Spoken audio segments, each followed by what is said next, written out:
할 수 있는 제29차 원내대책회의를 시작하겠습니다. 박찬대 원내대표의 발언이 있겠습니다.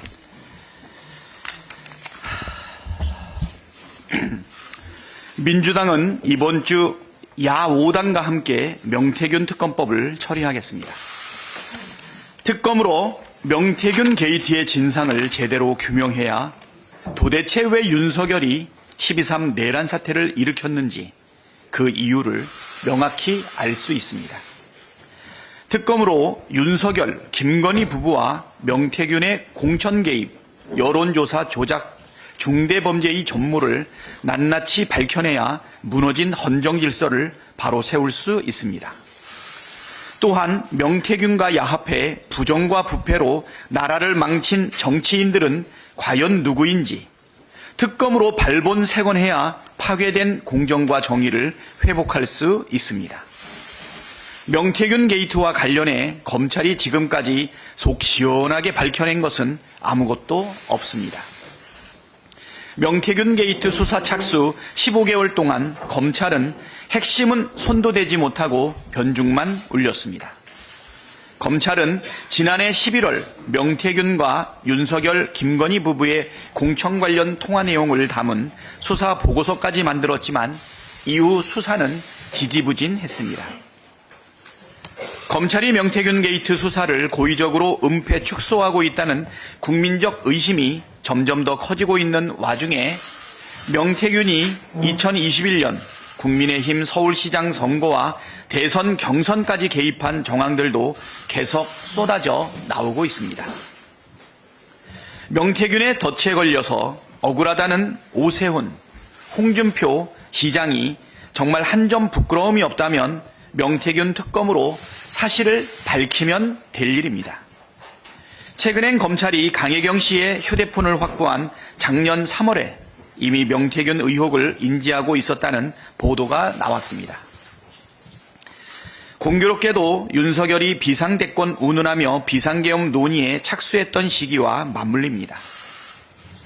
국민의힘 역시 명태균 게이트가 터지기 1년 전인 2023년에 이미 김건희 공천 개입설과 대통령 여론조사 조작 의혹을 파악하고도 지금까지 은폐했다는 사실도 드러났습니다. 이래놓고도 또다시 거부권을 건의하겠다고 하는 걸 보면 범인이 누구인지 명확하지 않습니까? 국민의 힘이 정말로 떳떳하다면 특검에 찬성하십시오. 대한민국은 지금 파면이냐 이 갈림길에 서 있습니다. 윤석열 파면으로 국가 정상화로 가느냐, 윤석열 복귀로 국가 파멸로 가느냐, 두 갈래 길 중에 선택해야 합니다. 오늘 헌법재판소에서 탄핵심판 최후 진실이 예정되어 있습니다. 빠르면 3월 초, 늦어도 3월 중순에는 탄핵심판 선고가 이루어질 것입니다. 우리 국민은 그 답을 이미 알고 있습니다. 내란 속의 윤석열의 파면 사유는 너무나도 명료하고 윤석열이 대통령직에 복귀할 시 대한민국의 파멸은 너무나도 명확하기 때문입니다. 그럼에도 국민의힘은 계속해서 헌법재판소를 흔들고 있습니다. 심지어 오는 3월 1일 탄핵 반대 집회에 국민의힘 의원들이 또다시 참석한다고 합니다. 헌법과 법률을 부정하고 대한민국 파멸의 길로 가겠다는 선언입니다. 대한민국의 정체성인 헌법과 법률을 부정하는 정당은 더 이상 보수 정당이 아닙니다. 심판받아야 할 구구정당일 뿐입니다. 윤석열 파면이 국가 정상화이고 민생 회복과 경제 위기 극복의 길입니다. 민주당은 대한민국을 살리는 길에 앞장서겠습니다. 다음은 진성준 정책위 의장의 발언이 있겠습니다.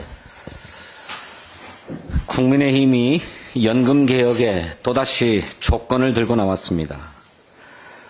연금 자동조정장치 도입에 합의한다면 민주당이 제안해온 소득대체율도 받을 수 있다고 보도되었습니다.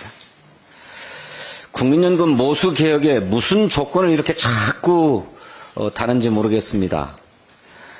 윤석열 정부가 연금 개혁은 모수 개혁과 구조 개혁을 동시에 진행해야 한다면서 내놓은 것이 이른바 자동 조정 장치입니다.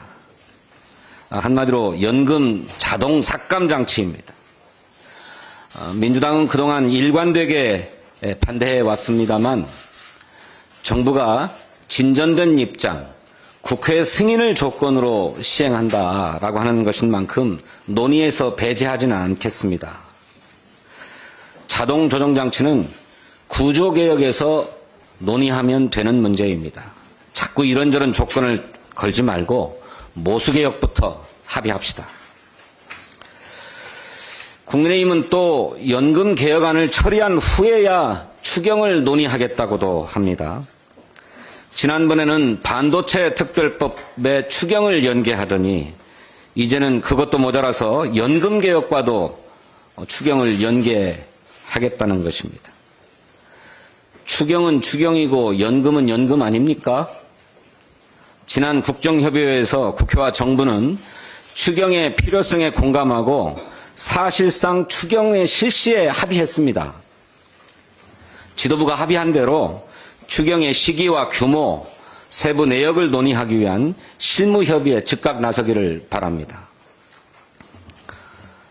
국민의힘이 소상공인을 위한 공과금 바우처를 추진한다고 합니다. 이것도 역시 보도를 통해서 보았습니다만 1인당 100만 원 상당의 바우처 형식으로 전기, 가스, 수도 등 공과금을 지원하는 방안을 정부 측과 협의하고 있다고 합니다.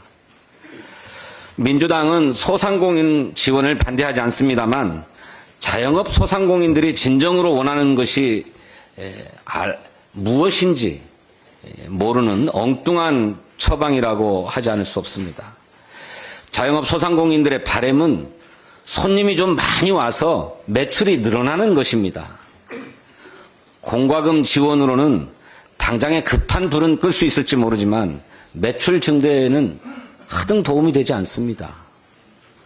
우리 경제에 지금 필요한 것도 공과금 걷는 것이 아니고 소비 진작, 내수 진작입니다. 민주당은 소비 진작 4대 패키지를 제안했습니다. 민생회복 소비 쿠폰, 상생 소비 캐시백, 8대 분야 소비 바우처, 그리고 지역화폐 할인 지원, 여기에 23조 원의 예산을 제안했습니다. 민생 경제 회복의 능력도 의지도 없다면은 민주당이 제안한 추경안부터 진정성 있게 검토하기를 촉구합니다. 어제 주주에 대한 이사의 충실 의무와 전자주총 도입을 의무화하는 상법 개정안이 법제사법위원회 법안심사 소위원회 문턱을 넘었습니다. 아직 다른 심사 내용들이 남아있기는 합니다마는 소액주주들의 권익을 보호하기 위한 발판이 마련되었다는 점에서는 의의가 크다고 생각합니다. 하지만 정부 여당은 이번에도 말과 행동이 다른 표리부동을 보여주었습니다. 어제 법안 의결 과정에서 국민의힘 의원들은 모두 퇴장해버렸습니다. 과거 대통령과 금융당국이 소액주주 보호를 위해서 상법 개정이 필요하다고 했던 말들을 무색하게 하는 것입니다. 민주당은 이번 2월 임시국회 중으로 상법 개정안을 처리하겠습니다. 대한민국 주식시장 정상화와 대한민국 기업의 공정하고 투명한 경영을 위해서 코리아 디스카운트를 코리아 프리미엄으로 바꾸겠습니다. 오늘 말씀이 많네요. 한 가지만 더 말씀드리겠습니다. 정부는 북한 이탈주민 보호법에 따라서 우크라이나 북한군 포로의 대한민국 귀순과 송환을 추진하기를 바랍니다. 민주당은 귀순을 희망하는 북한군 포로의 한국행을 반대하지 않습니다. 그러나 진정으로 포로 송환을 바란다면 조용하게 추진해야 합니다. 생색이나 내려고 요란을 떨다가 북한이나 러시아의 반발을 사게 되면 성사되기 어렵습니다. 우크라이나 입장에서 보면 러시아에 붙잡힌 자국군 포로를 무사히 송환받아야만 합니다. 그러자면 제3국의 일은 물밑에서 은밀하고 조용하게 추진하는 것이 우크라이나 입장에서도 바람직한 것입니다. 국민의힘은 북한군 포로 귀순마저 정치에 이용하려고 요란 떨지 말기를 바랍니다. 감사합니다. 네, 다음은 김용민 정책수석의 발언이 있겠습니다. 네. 사람에게 충성하지 않는다라고 했던 검사가 대통령이 되어 자신에게 충성하는 3명의 장군을 데리고 내란을 저질렀습니다. 오늘이 그 헌법재판소에서 마지막 변론 기일이 예정되어 있습니다. 그간 윤석열은 10차까지 열린 변론 기일 내내 자신의 내란 행위의 정당성을 부여하기 위해서만 거짓말을 해왔습니다. 아무도 납득하기 힘든 주장을 펼치면서 윤석열 멀티버스라는 신조어까지 탄생할 정도입니다. 지금 헌법재판소에 앉아 궤변을 늘어놓는 사람이 우리가 살고 있는 2차원의 사람이 맞는지 의구심이 든다는 얘기가 나올 정도입니다. 그동안 12.3 내란을 수행했던 사람들은 헌법재판소에 출석해서 그날의 기억들에 대해서 증언해 왔습니다. 하지만 윤석열은 이를 인정하기는커녕 변론기일 내내 부하 직원과 말싸움을 하거나 책임을 떠넘기는 모습만 보여주고 있습니다. 예를 들어 곽종근 특전사령관에게는 뜬금없고 상식에 맞지 않다라고 하거나 홍장원 1차장에게는 술을 마셨다라고 하기도 했습니다. 그리고 조성현 수방사 제1경비단장에게는 왜 거짓말을 하느냐라고 하고 있습니다. 아무리 자신의 잘못을 변명하는 자리라고는 하겠지만 자신을 믿고 따랐던 부하 직원들에게 이렇게 말싸움하고 책임을 떠넘기는 모습을 도대체 어느 국민이 국가 원수라고 편안하게 쳐다볼 수 있겠습니까? 이것이 현실입니다. 곽종근, 홍장원, 조성현 등은 12월 3일 윤석열의 위헌적인 지시를 명령이라고 부르며 충실히 이행했던 부하들이었습니다. 지금 그들은 대통령의 지시로 인해서 구속되거나 직장을 잃은 사람들이 됐습니다. 그런데 자기 혼자 살겠다며 그날의 지시를 모두 부정하는 행위는 정파를 떠나 사람의 도의를 저버린 행동이라고 할 것입니다. 더 이상 국격을 손상시키지 말고 국가 원수로서 그 무게를 지키기 위해 최소한의 노력이라도 하길 바랍니다. 아마 오늘이 윤석열에게는 대한민국 대통령의 신분으로서는 마지막 공적 발언을 하는 자리가 될 것이라고 생각됩니다. 국가의 원수답게 대통령답게 내란죄에 대해서 국민에게 사죄하기 바랍니다. 그것도 진심으로 사죄하기 바랍니다. 그리고 오늘 최후 변론에서는 이 모든 것은 윤석열 본인의 책임이다. 탄핵 심판을 인용해달라. 겸허히 수용하겠다라고 발언하기를 국민의 한 사람으로서 바라고 또 바랍니다. 이상입니다. 네, 다음은 이정문 정책위 부의장의 발언입니다. 드디어 우리나라 자본시장의 신뢰 회복을 위한 첫걸음을 내디뎠습니다. 법사위 법안 1소위에서 2차례의 심의 끝에 어제 상법 개정안 중 주주에 대한 이사의 충실 의무와 전자주증 의무화 등 일부 조항을 의결하였습니다. 코리아 디스카운트를 해소할 수 있는 골든타임이 얼마 남지 않았습니다. 주주에 대한 이사의 충실 의무는 이미 자본시장에서 공감대를 이루고 있습니다. 회사의 이사들이 주주의 권익을 보호하는 것은 당연합니다.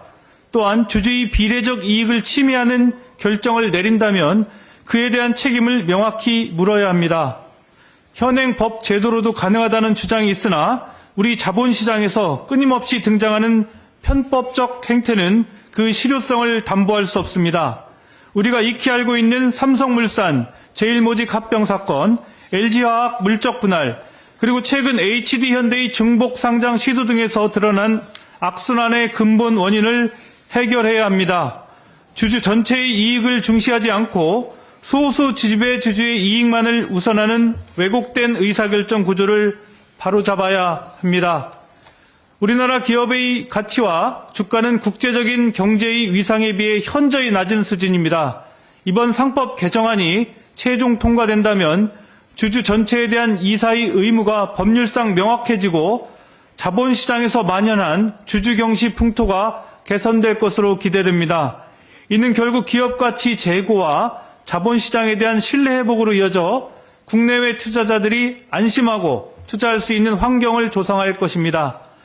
민주당은 우리나라 자본시장 활성화를 위해 최선을 다하겠습니다. 이번 상법 개정안 통과를 시작으로 지배주주 전횡을 막기 위해 이사회의 독립성을 강화하는 집중투표제와 감사위원 분리선출 확대 등의 추가 논의도 이어나가겠습니다. 아울러 자본시장법 개정도 함께 추진하겠다는 말씀을 드립니다. 한편 어제 국회 정무위원회에서는 서민금융법 개정안이 통과되었습니다. 민생경제 회복을 최우선 과제로 추진해온 민주당의 노력이 의미 있는 진전을 이루게 되어 매우 뜻깊게 생각합니다. 이번 개정안이 본회의를 통과하면 기존 금융채무에 한정되었던 채무 조정 대상에 비금융채무까지 포함되어 서민과 취약계층의 빚 부담을 보다 효과적으로 경감할 수 있는 길이 열릴 것입니다. 많은 서민 가구와 취약계층은 전기료, 통신비 등 실생활과 밀접한 빚을 갚지 못해 심각한 생활 어려움을 겪고 있습니다. 이러한 생활 필수품의 연체는 단순한 금융채무를 넘어선 경제적 부담을 초래하며 결과적으로 이들의 경제활동을 위축시키고 생활의 질을 크게 저하시켜 악순환을 낳고 있습니다. 이에 민주당은 민생정당으로서 서민 금융 문제를 좀 더 능동적으로 해결하기 위해 노력해왔습니다. 고금리와 고물가 등 대내외 경제위기 속에서 극심한 경제적 어려움을 겪는 국민들의 목소리에 귀 기울이며 서민과 취약계층이 보다 안정된 생활을 영위할 수 있는 근본적인 해결책을 모색한 결과 이번 개정안을 정무위 전체위에서 통과시키는 성과를 낼 수 있었습니다. 이제 시작에 불과합니다. 민주당은 앞으로도 국민들이 대출 문제뿐만 아니라 전기료, 통신비 등 생활에 직결되는 비용 부담에서 벗어나 다시 일상으로 복귀할 수 있는 발판을 마련하겠습니다. 나아가 빚 때문에 고통받는 서민과 취약계층의 삶에 실질적인 변화와 경제적 자립을 이룰 수 있도록 지속적인 지원을 아끼지 않겠습니다. 이상입니다. 네, 다음은 백승아 부대표의 발언 있겠습니다. 오늘 윤석열 대통령의 최후 진술이 예정되어 있습니다. 지난해 12월 3일 비상계엄이 일어난 지 84일, 12월 14일 국회에서 탄핵소추안이 가결된 지 73일 만입니다. 국민 여러분 모두가 긴 시간 마음 졸이며 여기까지 오시느라 고생 많으셨습니다. 오늘 윤석열 대통령은 최후 진술에서 12.3 계엄에 대해 국민 앞에 사죄하고 헌재 판결에 승복해야 할 것을 선언해야 합니다. 지난 10차례의 헌법재판에서 윤 대통령은 자유민주주의 질서를 파괴할 목적으로 국회를 봉쇄하였고 국회의원 체포명단을 만들어 체포조를 운영했음이 확인되었습니다. 선관위에 계엄군을 투입해 개표 시스템을 장악하려 하였고 언론사에도 단전, 단수를 지시하는 등 헌정 질서를 훼손했음이 드러났습니다. 진실을 밝히기 위해 증언한 군경 관계자들, 국회와 언론 탄압 및 선관위 점거 작전을 목격한 내부 관계자들의 용기에도 박수를 보내며 진실은 꼭 승리할 것이라는 말씀을 드리고 싶습니다. 이 모든 증거와 증언에도 불구하고 윤 대통령은 사실을 인정하지 않고 계엄령을 계몽령으로, 의원을 요원으로 둔갑시키고 호수에 비친 달 그림자를 쫓는다며 오히려 사법부를 탄핵 공작이라고 공격하는 적반하장의 모습을 보이고 있습니다. 일부 극우 세력들이 서울 서부지법을 습격해 폭력을 행사하고 헌법재판관들의 신변을 위협하고 있는데도 윤 대통령은 이를 부추기까지 합니다. 이는 대한민국 민주주의에 대한 심각한 도전입니다. 헌법재판소 판결을 앞두고 국론을 분열시키고 법치주의를 흔든 행위는 국민적 분노와 역사적 심판을 초래할 것입니다. 이번 사태로 대한민국의 국격과 민주주의는 심각하게 훼손되었고 천문학적인 경제적 손실뿐 아니라 국군과 경찰의 사기 저하, 외교 안보의 불안정까지 초래하였습니다. 그 피해는 고스란히 국민들이 떠안고 있습니다. 윤 대통령은 더 이상 거짓과 변명으로 사태를 덮으려 하지 말고 오늘 최후 진술에서 탄핵 소추된 대통령으로서 국민 앞에 사죄하고 헌법재판소의 결정에 승복할 것을 선언하십시오. 마지막으로 고 김하늘 학생에 대해 이야기 드리겠습니다. 하늘에 별이 된 하늘이 학생을 추모하고 제2의 하늘이 학생이 나오지 않도록 하늘이법을 준비하고 있습니다. 지난주 학부모단체, 교원단체와 함께 입법 간담회를 개최하였고 교육부와 교육청 대책을 점검했습니다. 별이 된 하늘이가 하늘에서 가장 예쁘고 빛나는 별이 되길 소망하며 실효성 있는 대책을 마련하겠습니다. 저도 현장에 목소리를 모은 하늘이 법안을 며칠 내에 발의할 예정입니다. 많은 하늘이법이 이미 발의되어 있는데요. 이를 신중하게 심사, 검토하고 수정하여 통과시키겠습니다. 그래서 학교에 대한 신뢰를 회복하고 모두가 안전한 학교 만들기에 최선을 다하겠습니다. 감사합니다. 네, 다음으로 부승찬 부대표의 발언입니다. 내란이 오늘도 지속되고 있습니다. 오늘 마지막으로 11차 탄핵변론과 5차 내란 국정조사 청문회가 진행됩니다. 하지만 12.3 내란 진상규명의 길은 여전히 멀기만 합니다. 내란 중요 임무 종사자들이 어둠 속에 숨어 진실을 왜곡하고 증거를 인멸하고 있습니다. 특검이 필요한 이유입니다. 이번 계엄의 스모킹 건이라 할 수 있는 경호처의 비아폰 서버 확보가 검찰이 이유 없는 김성훈 경호차장 보호로 어려움을 겪고 있습니다. 노상원 수첩에 대해서도 검찰은 망상으로 치부해 수사 대상에조차 올리지 않고 있습니다. 계엄 당일 홍장원 메모 속에 등장한 체포 대상 14인을 누가 선별했는지 오리무중입니다. 최근 공개된 방첩사 내부 문건으로 합참이 계엄 당일 북한 오물풍선에 대한 원점 타격 계획을 구상했다라는 실체적 진실이 드러나고 있음에도 합참은 모르쇠로 일관하고 있습니다. 또한 군이 중국산 항전 장비가 탑재된 무인기를 평양과 동해 지역으로 보내 북풍을 유도하려는 시도에 대해서도 국방부는 자체 감사를 통해 그런 사실이 없었다며 은폐에 힘을 실어주고 있습니다. 이번 계엄은 국가 안보가 아닌 내란 숙의 윤석열의 정권 안보를 위해 영구 집권을 위해 자행된 위헌적 행위였습니다. 박정희, 전두환 정권처럼 군이 내란 숙의 영구 집권 수단으로 활용된 희대의 사건이었습니다. 지금이라도 특검을 통해 숨겨진 진실을 명명백백히 밝혀야 할 것입니다. 이상입니다. 네, 끝으로 저도 한 말씀 드리겠습니다. 내란 숙의 파면은 대한민국을 다시 일으켜 세우는 이정표가 될 것입니다. 내란 숙의 윤석열의 탄핵 심판 변론이 오늘 마무리됩니다. 최종 변론을 마치고 나면 3월 초 중순경이면 헌법재판소가 결정문을 발표할 것입니다. 헌재가 국민의 눈높이에서 대한민국을 지키는 현명한 결정을 내릴 것이라 믿습니다. 윤석열은 12.3 내란을 일으키고 온갖 궤변과 거짓말로 진실을 호도하며 극우파를 선동했습니다. 대통령으로서 위험이나 품위 같은 것은 전혀 찾아볼 수 없었습니다. 사고를 친 것은 윤석열 본인이면서 책임을 부하에게 떠미는 모습을 보고 우리가 이런 대통령을 뽑았나 한탄했습니다. 어느 면에서 보더라도 단 한순간도 대한민국을 이끌어서는 안 되는 인물이 대통령의 자리에 서서 군림했던 것입니다. 오늘 최후 진술에서 윤석열은 또다시 변명으로 일관할 것입니다. 갑자기 개과천선할 사람도 아니고 자신만의 세계에 빠져 야당 탓이나 할 것이 뻔합니다. 윤석열이 대통령으로 있던 지난 3년 동안 대한민국은 완전히 망가지고 부서졌습니다.